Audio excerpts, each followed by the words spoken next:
This is the Babalazi acha. We call it acha Buthelezi. The hottest acha. Hey.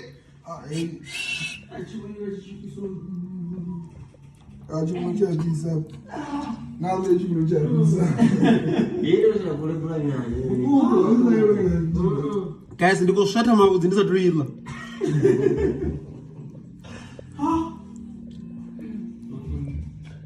Damn it, acha Buthelezi.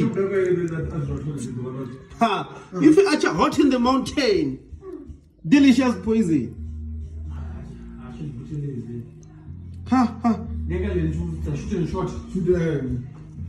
on. Don't pull us up.